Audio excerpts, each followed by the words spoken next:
जरिए इलाज कराने वालों की संख्या में बढ़ोतरी हुई है, लेकिन अभी भी काफी प्रोग्रेस की गुंजाइश है इसमें।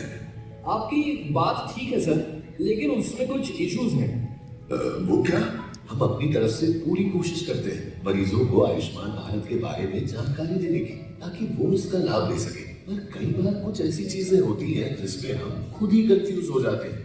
हाँ सर, मरीज जानना चाहता है कि आयुष्मान कार्ड बनने के बाद इलाज कितने तक का मिलेगा, कैसे मिलेगा, इलाज किन किन चीजों को कवर करेगा। इसके लिए आपको ट्रांजैक्शन मैनेजमेंट सिस्टम को समझना होगा। अरे बाप रे, नाम तो बहुत बड़ा है सर। हाँ, लेकिन समझना बहुत ही आसान है। अच्छा बताइए, जब मरीज यहाँ आता है तो हम क्या प्रोसेस फॉलो करते हैं? कोई भी मरीज जब यहाँ आता है तो हम सबसे पहले ये देखते हैं कि उसका आयुष्मान कार्ड बना है कि नहीं। फिर हमें मरीज की पहचान करनी है, जो उसके फिंगरप्रिंट, चेहरे के स्कैन या आंखों के स्कैन से हो सकती है। एकदम सही। उसके बाद आप लोगों को उन्हें टीएमएस के पोर्टल पर रजिस्टर करना है। इसके लिए उनके कार्ड का नंबर उनका यूनिक आईडी बन जाता है। अब यहाँ से शुरू होता है टीएमएस का काम। सबसे पहले डॉक्टर मरीज की बीमारी की पहचान करेगा। पहचान होने पर उस बीमारी का इलाज होगा जिसे वो डॉक्टर स्वीकृत करेगा। इसे हम प्री ऑथोराइजेशन कहते हैं। ये सारा प्रोसेस इलाज शुरू होने से पहले हो जाएगा? हाँ, इसके बाद डॉक्टर का स्वीकृत किया हुआ पैकेज जांच के लिए जाएगा, और अगर पैकेज उचित है तो इलाज का खर्च स्वीकृत कर दिया जाएगा। लेकिन सर, इस प्रक्रिया में समय कितना लगेगा? 6 घंटे के अंदर अंदर ये प्रक्रिया पूरी हो जानी चाहिए। और अगर ऐसा ना हो तो 6 घंटे के बाद अपने आप वो पैकेज स्वीकृत हो जाएगा। और इस पैकेज में मरीज को मिलेगा क्या क्या?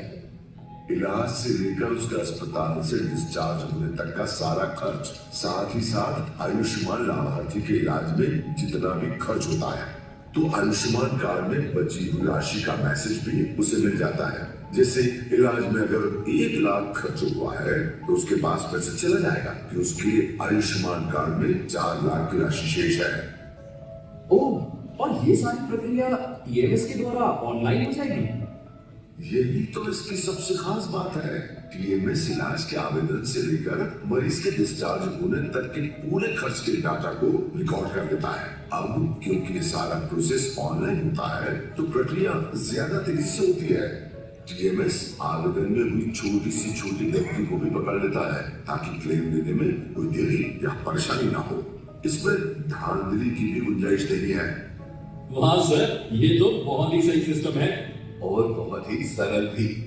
इसलिए अब अगर कोई भी मरीज इलाज के खर्च से जुड़ी कुछ जानकारी चाहे तो कंफ्यूज होने की जरूरत नहीं है। जी सर, बस उसे टीएमएस पोर्टल पे रजिस्टर करवाना है और फिर तो सारी प्रक्रिया टीएमएस के द्वारा जल्द से जल्द पूरी की जा सकती है। बिल्कुल, और आपको बस इस बात पे फोकस करना है कि मरीज को जल्दी से जल्दी अच्छे से अच्छा इलाज मिल सके। आज के डिस्कशन से तो सारा कंफ्यूजन ही दूर हो गया। तो चलो फिर करते हैं मरीजों की शंका का समाधान और बनाते हैं उन्हें आयुष्मान।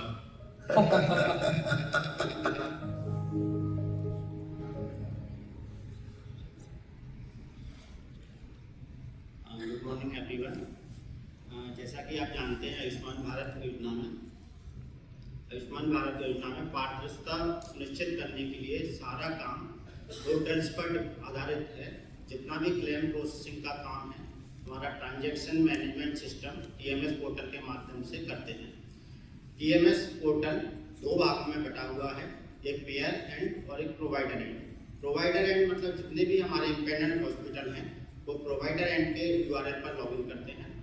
पेयर एंड हम लोगों के लिए है, जब आप क्लेम सबमिट करते हैं सक्सेसफुली या अप्रूवल के लिए प्रोसेस करते हैं तो वो हमारे पास आता है, पेयर एंड कहलाता है। इसमें टीपीए और एसएचए दोनों लॉगिन करते हैं।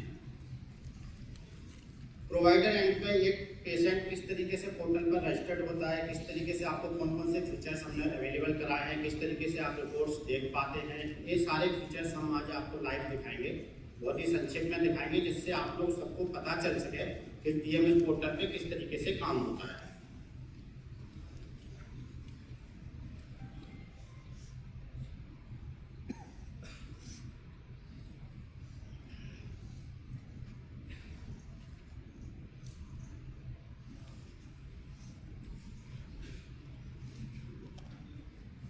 ये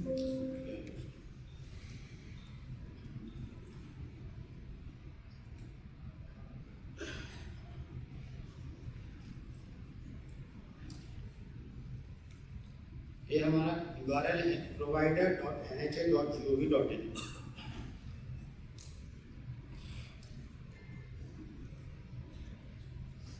सबसे पहले आप कैप्चा कोड डिस्प्ले होगा, उसको इंटर करेंगे आप।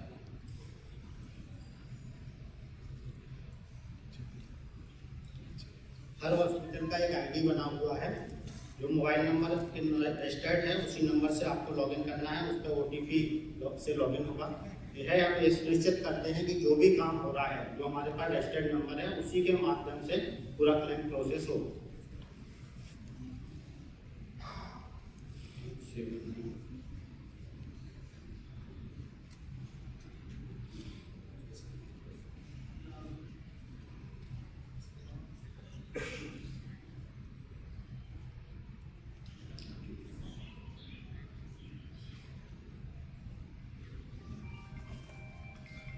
ये वही नंबर है जो आधार के साथ लिंक होगा, आधार OTP आपके पास आएगा।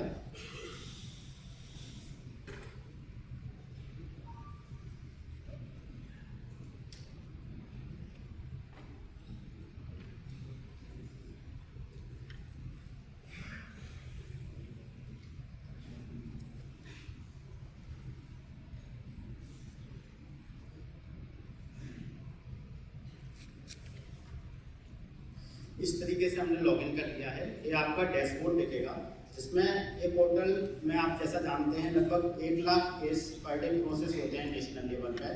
अगर मध्य प्रदेश की बात करें तो 5000 से ज़्यादा केसेस पर डे ट्रांजेक्शन इस पर कंप्लीट करते हैं। इतना बड़ा पोर्टल है, क्योंकि स्मूथली वर्क करता है, आप सबका रिस्पॉन्स भी इस पर आता है। तो हमने पूरा क्लाउड बेस्ड इसकी व्यवस्था की है होस्टिंग की, तो इसमें कोई भी हेडर्स ना आए, इसके लिए हम पूरी तरीके से सुनिश्चित करते हैं कि सारे इशू रिजॉल्व हो टाइम टू टाइम। इसमें आप देख पाएंगे कि जिस तरीके से आप देख रहे हैं फर्स्ट पेज में 4 टाइल्स आपको दिखते हैं। बीम वॉल पर जाएंगे तो 9 टाइल्स आपके पास में हो जाएंगे। जब ये आप देख रहे हैं इधर न्यू पेशेंट रजिस्ट्रेशन, जब भी पेशेंट आपके पास आता है आप न्यू पेशेंट पे क्लिक करेंगे, उसका आपके पास PMJ कार्ड नंबर या आवा ID नंबर दोनों से आप सर्च कर सकते हैं। या तो PMJ नंबर से सर्च कर सकते हैं या तो 14 डिजिट का आवा ID से सर्च कर सकते हैं। 3 KYC के ऑप्शन रहेंगे आपके पास में, उस तरीके से सर्च होता है। जैसे पेशेंट रजिस्टर्ड होगा, सबसे पहले आपको प्री-ऑथ टू बी सबमिटेड में आ जाएगा। आप देख रहे हैं JP हॉस्पिटल का डैशबोर्ड है।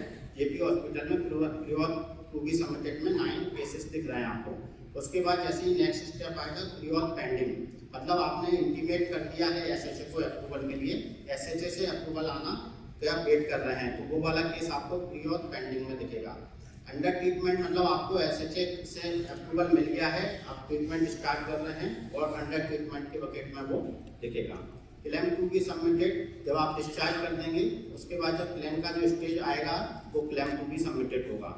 अगर प्री-ऑथ लेवल पे कोई क्यूरी होती है तो वो प्री-ऑथ क्यूरी वाले टैब में आ जाता है। जैसे एक केस अभी ऐसा दिख रहा है जिसमें प्री-ऑथ लेवल से क्यूरी आई है, उसका आपको रिस्पॉन्स करना होगा। क्लेम क्यूरी, जब क्लेम्स पे कोई क्यूरी आएगी CPD लेवल से तो वो आपको इस टैब में दिखेंगी। क्लेम सेंड टू बैंक में जैसा आप देख रहे हैं 0 है। क्लेम पेड में वो इन्फॉर्मेशन रहेंगी जिसमें पेमेंट हो चुका है वो क्लेम्स का, इसमें आएंगे। इस रिपोर्ट्स को आप एक्सेल में भी डाउनलोड कर सकते हैं। पेंडिंग विद पेयर, मतलब SHA और TPA एंड पे जो पेंडिंग है क्लेम्स, उनको पेयर वर्ड दिया गया है और उसके अंतर्गत जैसे आप देख पा रहे हैं एक नंबर, मतलब इतने केसेस क्लेम्स इन प्रोसेस में हैं।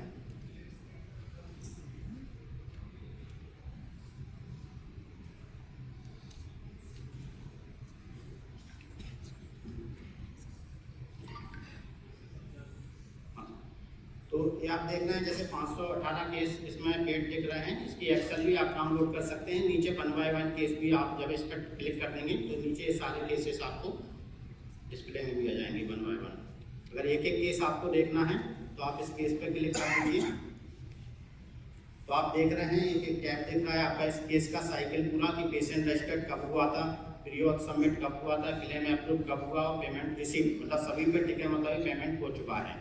इस तरीके से अगर आपको केस के बारे में जानकारी चाहिए तो वो भी आपको इसमें दिख जाएगा। Medical information, admission information, treatment detail और फाइनेंस। अभी हमारे साथी ने एक सीआरसी, ऑनलाइन सीआरसी की बात कही थी। तो जब कोई केस जैसे कोई रिजेक्ट होता है तो इस तरीके से आपको इसमें ऑप्शन भी देखता है कि full claim amount not settle करके, और इसमें रिमार्क्स डाल के उसको केस को इरोनियस के लिए सबमिट कर सकते हैं आप।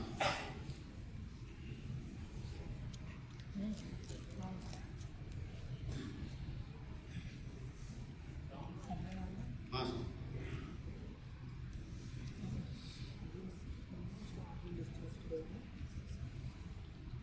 क्योंकि केसेस काफ़ी रहते हैं तो एक्सेल को पूरे तरीके से रिपोर्ट रेडी करके नहीं दिया है इस बार हमने एक उसको CSV फॉर्मेट में दिया है, जिससे उस फाइल का साइज ना बढ़े। इसमें थोड़ा सा हमको काम करना रहता है। टेक्स्ट टू कॉलम में जाकर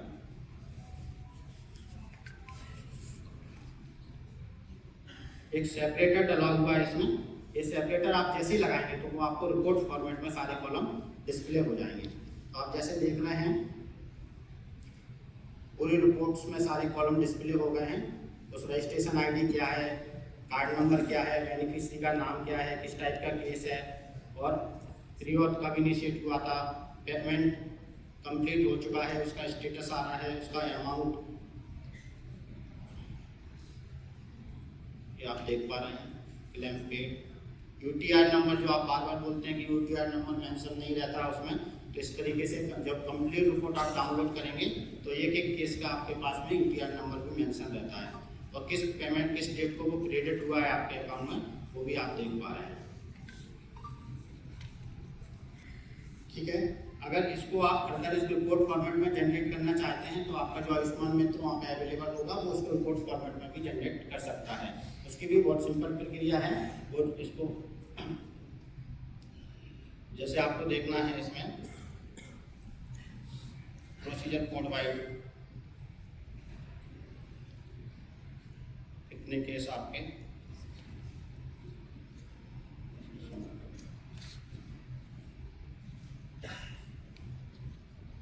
तो आप देख पा रहे हैं कि जैसे इस प्रोसीजर कोड से आपने 56 केस रजिस्टर्ड किए हैं। इस तरीके से इसके डिफरेंट मॉड्यूल है। अगर आप बेनिफिशियरी डालेंगे तो कितने बेनिफिशियरी आपने प्रोसेस किए हैं, तो इस तरीके से आप बेनिफिशियरी भी देख पाएंगे। पेमेंट डालेंगे वहाँ पे तो आपको पेमेंट भी डिस्प्ले हो जाएगा।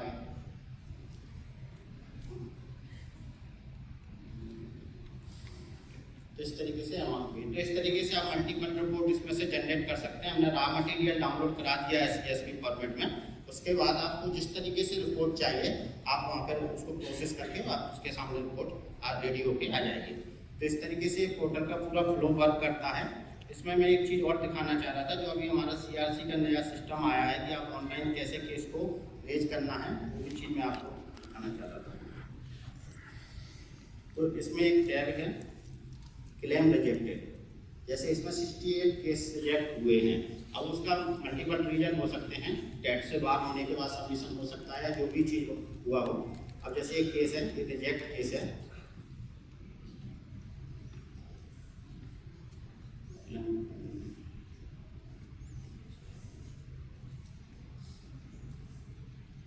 तो इस तरीके से आ रहा है। इसमें क्लेम रीजन, क्लेम मॉडिफाई और फॉर रीप्रोसेस, और इसमें कंसीडरेशन का रिक्वेस्ट आपको रिमार्क्स डालना होगा कि इसमें आप क्यों टेस्ट चाहते हैं करके।